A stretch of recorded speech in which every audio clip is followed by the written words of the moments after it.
Vous êtes-vous déjà demandé quel métier vous correspondrait vraiment ? Moi aussi.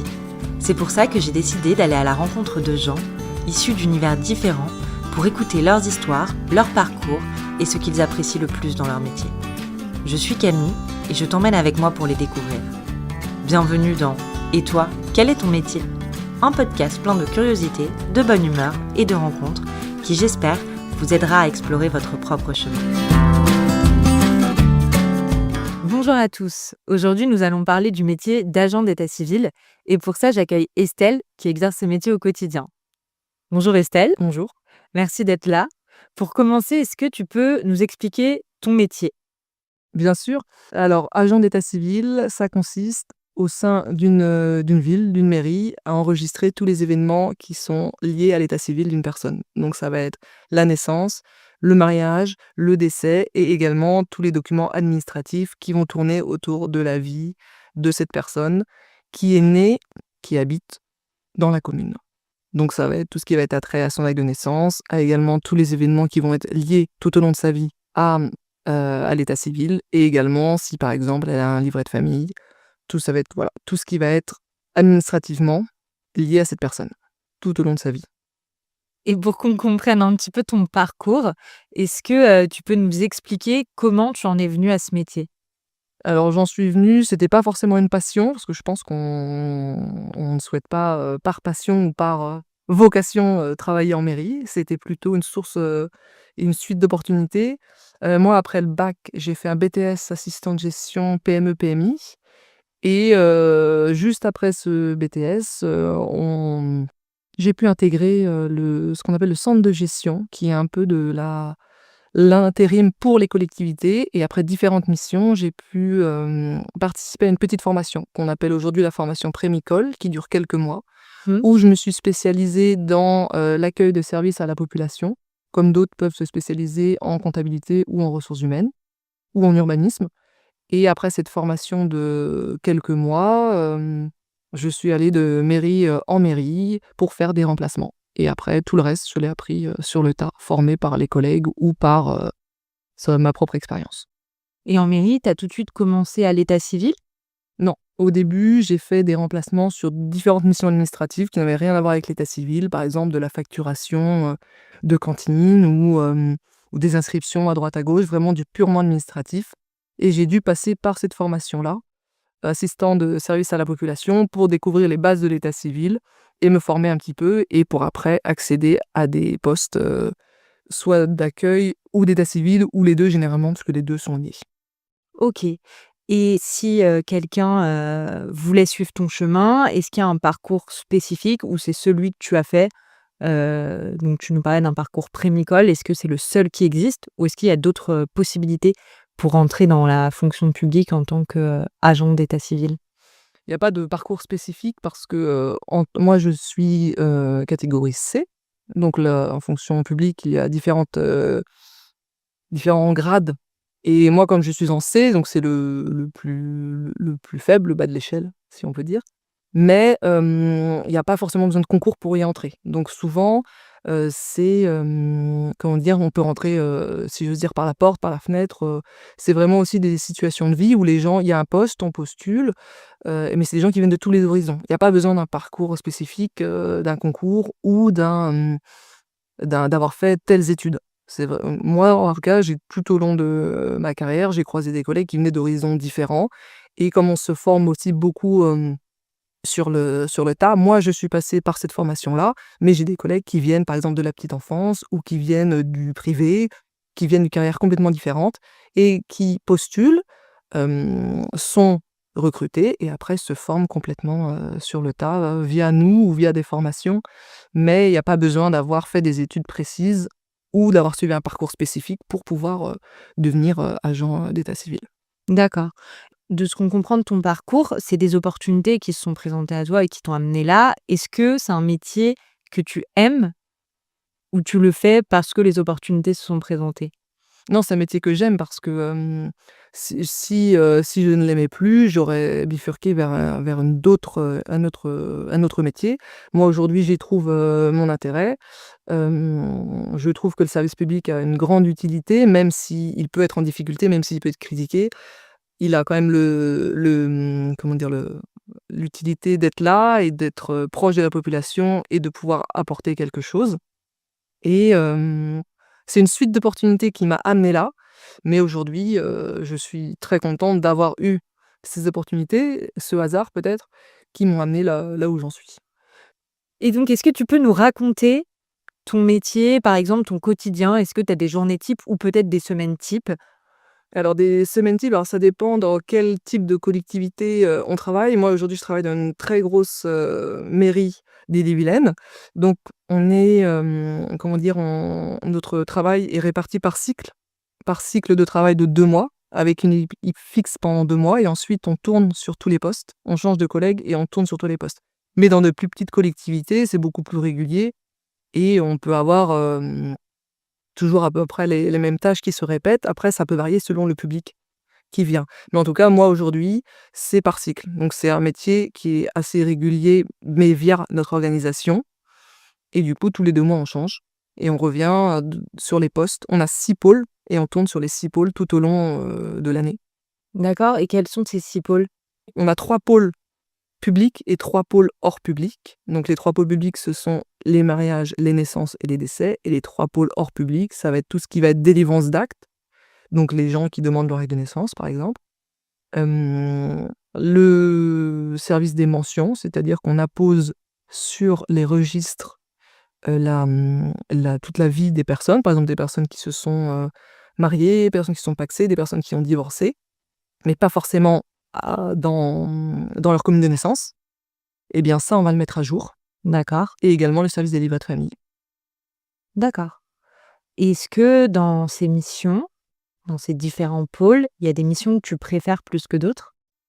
Bien sûr, on a tous nos affinités. Moi, je préfère en pôle public, ça va être le service des décès, parce que j'ai toujours eu un attrait pour tout ce qui était, gestion de cimetière, ou autre. Ça peut paraître peut-être un peu, Différent. original, mais moi en tout cas, c'est un pôle que j'aime beaucoup parce qu'on travaille aussi beaucoup en autonomie, on travaille beaucoup avec des professionnels et en pôle, hors public, j'ai, une petite préférence pour le service des mentions.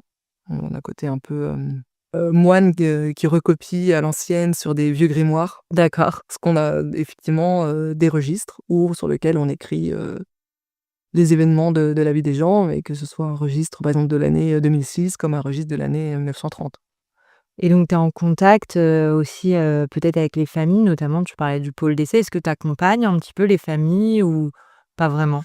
Alors des familles, finalement, on n'en a pas tant, on a beaucoup de professionnels et effectivement, quand les familles viennent, on a tout l'accompagnement, le temps de dresser administrativement l'acte de décès du proche. On les accompagne et puis après on leur explique un peu comment, comment ça va se passer ou en tout cas on les oriente s'ils n'ont pas encore fait le choix de pompes funèbres. On les oriente, on leur explique qu'il faut choisir des pompes funèbres, mais généralement elles ont déjà eu contact. Nous, on fait vraiment, Mmh. le moment administratif de dresser l'acte de décès et après elles continuent leur chemin, si j'ose dire, pour organiser les obsèques. Nous, notre rôle s'arrête à vraiment, l'état civil, dresser l'acte de décès d'une personne qui est décédée, sur, la commune. Et donc tu disais, il y a quand même cette aide, cet accompagnement, parce que c'est vrai que, certaines personnes ne connaissent rien à l'administratif à ce niveau-là, que ce soit les actes de naissance, de mariage, de décès, les mentions dont tu parles. Est-ce que vous avez aussi ce rôle d'expliquer un petit peu aux familles, aux gens qui viennent vous voir, comment ça fonctionne? Oui, parce que, on entend dire que l'administratif français est assez compliqué, assez lourde et effectivement, c'est une grosse machine qui, en tout cas avec les années, et les volontés, hem, c'est vraiment se simplifier au maximum. On est aussi beaucoup aujourd'hui à l'ère de la dématérialisation. Mmh. Donc effectivement, il y a des gens, qui nous appellent ou qui nous écrivent parce qu'ils souhaitent tel ou tel document, mais ils savent pas vers où, se renseigner. Ils savent pas si nous, on délivre ce genre de choses et effectivement, on voit qu'aujourd'hui les gens, l'administratif parfois c'est compliqué et ils ont souvent en plus besoin, immédiatement d'un Oui. acte ou tel papier et à l'ère où, aujourd'hui on est très numérique, on peut recevoir par mail quelque chose, très rapidement et bien Des fois, il y a une incompréhension parce que les gens vont se dire: «Mais je comprends pas, on est en 2025 et on reçoit encore des choses, par papier alors que tout, aujourd'hui, tout peut se faire tellement plus vite par mail». Donc il y a des fois, parfois, ce décalage. Les gens ont besoin de quelque chose très rapidement et nous, on est encore, effectivement très papier, si j'ose dire, et ça prend peut-être des fois un peu plus de temps et c'est aussi ce qu'on peut comprendre que parfois, on suit et nous, on suit également beaucoup la loi. Donc c'est parfois des lois méconnues et ce qu'on pourrait penser une situation, une rectification qui pourrait se faire très vite, parfois prend un peu plus de temps. D'accord, et donc tu parles, justement de cette notion donc, de dématérialisation. Est-ce que vous, au niveau, de l'état civil, il y a quand même une avancée par rapport à ces dernières années? Est-ce que certains actes sont dématérialisés et donc peuvent être envoyés par voie informatique ou reçus en tout cas par vous par voie informatique? Alors non, nous, tous les actes que l'on délivre sont sont des actes originaux que l'on envoie par courrier aux gens.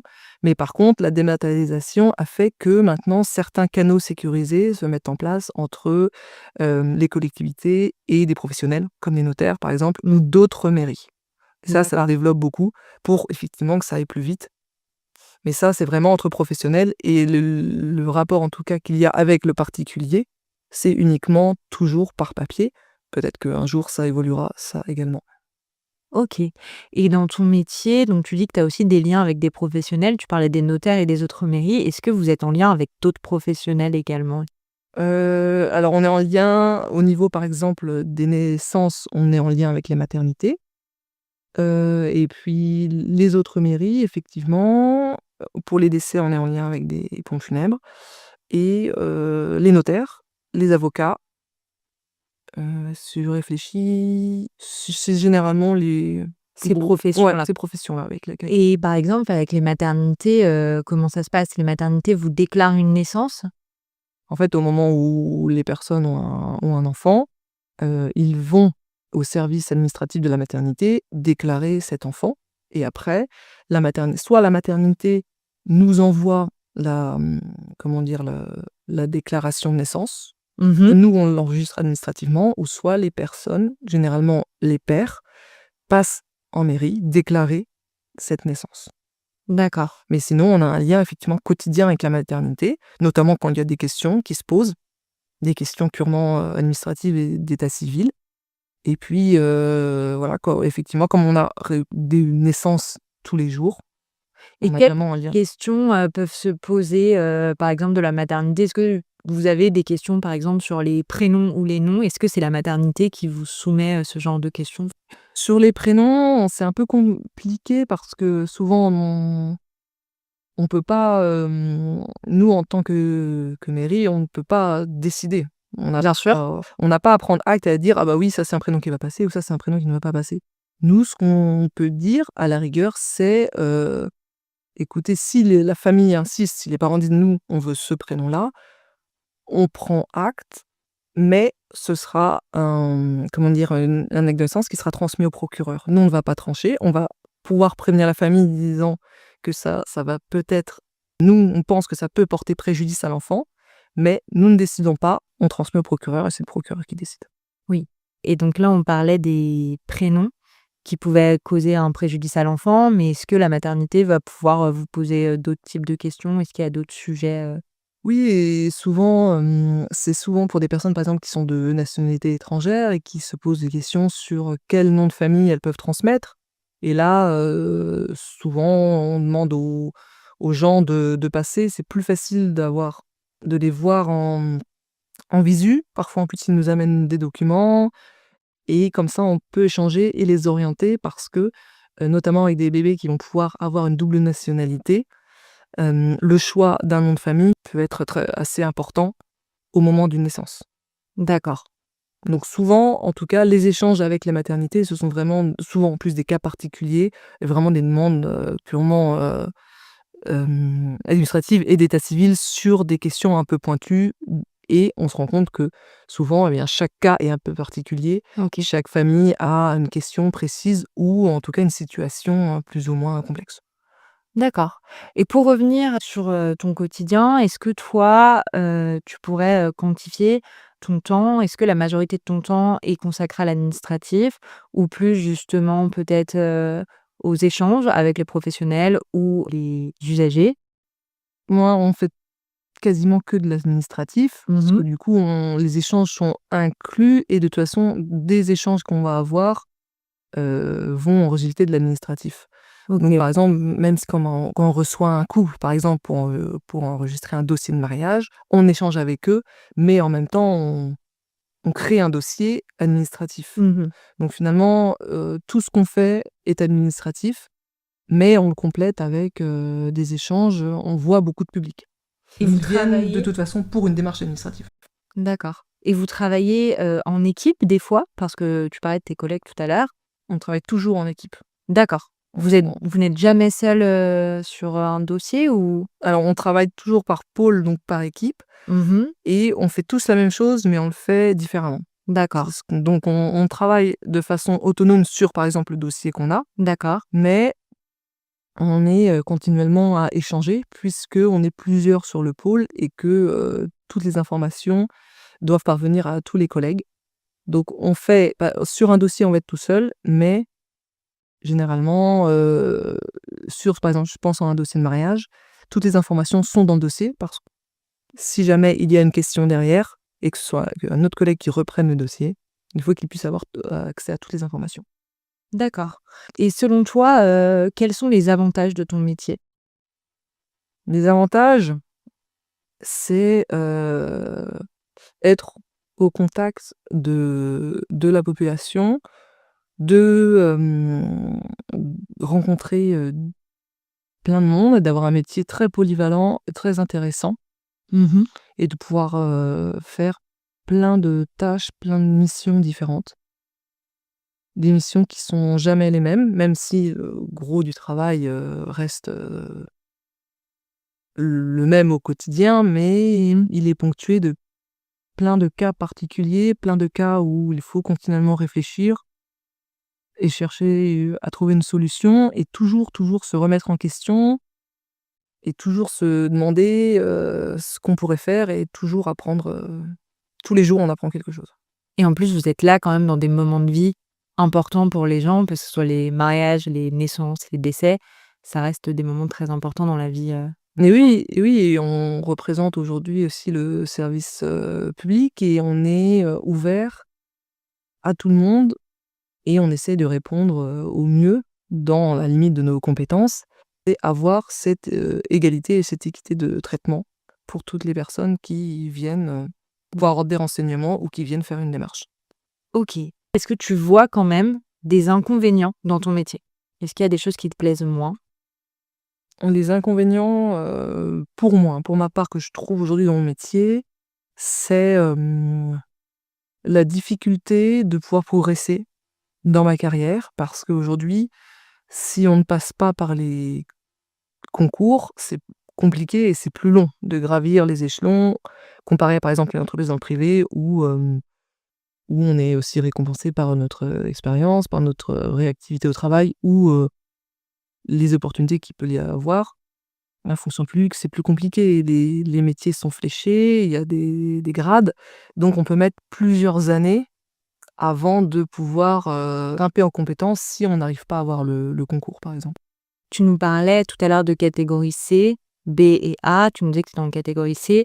Si je comprends bien, si tu veux changer de grade, il faudrait passer un concours pour pouvoir passer en catégorie B. C'est comme ça que ça fonctionne? Voilà, soit un concours ou alors pouvoir, espérer et pouvoir prétendre, à passer en ce qu'on appelle en promotion interne.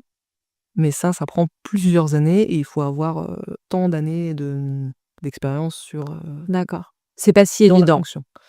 C'est pas si évident, il y a Mmh. beaucoup de monde et ça prend du temps. D'accord. Et donc pour revenir, sur aussi, les catégories et parler concrètement, les catégories, vont aussi définir quel va être ton salaire. Est-ce que tu peux soit donner ton salaire, soit une fourchette comme tu le souhaites pour ton poste? Moi, mon salaire aujourd'hui, je gagne 1 600 € net par mois. D'accord. Est-ce que tu as des avantages, des primes, peut-être, des RTT? Combien d'heures tu travailles? Alors Si je tu peux me travaille donner un détail. 36h15 par semaine et j'ai 7 jours et demi de RTT. En plus des 25 congés légaux, 25 jours C'est de ça, congés légaux. c'est ça. Et en prime, on a une prime annuelle qui nous est versée en juin. Donc il faut compter, si on fait ton métier, autour de 1 600 net par mois, en salaire. Ouais. Est-ce que c'est évolutif? Après moi je suis pas très douée en ressources humaines, mais ça dépend aussi de l'évolution, je crois qu'on appelle ça le RIFSEP. Des Mais grilles, des salariales? grilles, ouais, mais c'est évolutif, pas beaucoup, Mmh. parce que les métiers et les salaires sont quand même, selon des grilles et des indices. D'accord, Donc après je pense que dans nos métiers, si on veut gagner un peu plus, il faut passer des concours. d'accord. Est-ce que, c'est un métier dans lequel, une fois que tu as terminé ta journée, tu peux décrocher le soir? Oh complètement. Après ça dépend vraiment aussi de chacun. Moi, je sais que c'est quelque chose que j'arrive à faire, totalement. Une fois que je passe la porte de la mairie, mon travail est fini. Mais après ça, je sais pas si c'est spécifique à un métier. Peut-être qu'il y a des métiers plus prenants que d'autres. Tu penses que c'est plutôt spécifique à la personnalité? Pour moi, oui, je pense que dans par exemple, peut-être certains collègues, emportent un petit peu, de travail, chez eux, mentalement ou psychologiquement. Après, nous, à notre échelle, on n'a pas de très, très grosses responsabilités. Effectivement, on peut mettre que dans d'autres métiers, ou quand on est chef d'entreprise, c'est sûr qu'on ramène plus de choses à la maison que nous. D'accord. Finalement, tu arrives bien à gérer ton équilibre entre ta vie professionnelle et ta vie personnelle? Oui, mais peut-être que aussi moi, c'est dans mon caractère. Et tu as peut-être aussi, des activités qui te permettent de décrocher? Oui, oui, je fais aussi autre chose, quand je rentre chez moi. Mais après, je pense que c'est un travail où on apporte au quotidien, on essaye d'apporter au quotidien, aux gens qui passent, des réponses et comme je le dis, on n'a pas de très grosses responsabilités puisque comme on est agent de catégorie C, on a des responsables au-dessus de nous Mmh. qui, finalement seront, en charge de prendre des décisions plus importantes. D'accord. Est-ce que selon toi, il y a des qualités ou des compétences indispensables qu'il faut avoir pour ce métier? Oui, pour moi, il faut être, curieux. Il faut être curieux, avoir, toujours envie d'apprendre, de découvrir. Il faut être, tolérant. On peut pas arriver avec des a priori. Il faut avoir de l'empathie et il faut avoir à cœur de bien faire, son travail et d'être juste. D'être juste avec toutes les personnes qui entrent et qui ont toute une histoire différente, une demande différente Mmh. et voilà. De l'écoute aussi, parce qu'il faut aussi évidemment prendre, le temps de pouvoir écouter les gens. Mais je pense que la curiosité est assez importante. Pouvoir, avoir envie de toujours en savoir Un peu plus. ouais, d'acquérir de Mmh. l'expérience pour pouvoir, connaître plein de situations différentes et Mmh. pouvoir aider au mieux les gens. Est-ce que, toi, il y a une compétence que tu avais pas au départ et que tu as peut-être développée avec ton travail?